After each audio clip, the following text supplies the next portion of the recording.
À l'heure où tout le monde dort, eux guettent, protègent le trésor du bassin d'Arcachon, les huîtres. Au moment des fêtes, elles sont particulièrement convoitées, le risque de vol est maximal. Est-ce que tu vois quelque chose en particulier? Pendant 2 heures, ces gendarmes vont surveiller les 3000 parcs ostréicoles du bassin. À l'aide de leurs jumelles et de leurs phares infrarouges, ils sont capables de détecter la moindre embarcation. On va regarder donc s'il y a toujours la présence de bateaux pour discerner éventuellement si ce sont des ostréiculteurs ou bien d'autres personnes qui n'ont rien à y faire. Et on prévient en parallèle la brigade nautique qui est équipée d'un bateau pour aller les contrôler. Un navire vient justement d'être repéré. On a un bateau là qui rentre côté Arcachon. Est-ce que tu es en mesure de te rapprocher et de nous dire si ça peut être le bateau de tout à l'heure ou un autre? Fausse alerte, cette fois c'est un simple bateau de pêcheurs. Durant les fêtes, il patrouille de nuit plusieurs fois par semaine. Une surveillance accrue qui permet de dissuader la plupart des voleurs. Laurent Bidard, ostréiculteur depuis 35 ans, a déjà subi un vol. Les malfaiteurs ont agi en pleine nuit. Préjudice, 15 000 €.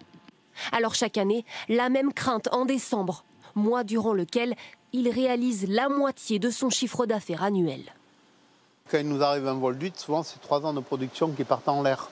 Donc c'est la problématique qu'elle est là. Et quand ça arrive au dernier moment, pour relancer une production ou racheter des commandes, c'est compliqué. Pour lutter contre les vols, les ostréiculteurs peuvent aussi compter sur le travail de fourmis de cette autre brigade au plus près du terrain.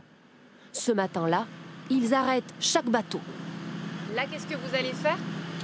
Alors, on va contrôler l'embarcation, on va regarder combien de professionnels sont à bord, on va observer sa marchandise, on va prendre contact avec lui. C'est un contrôle, mais c'est aussi l'occasion d'avoir des renseignements utiles.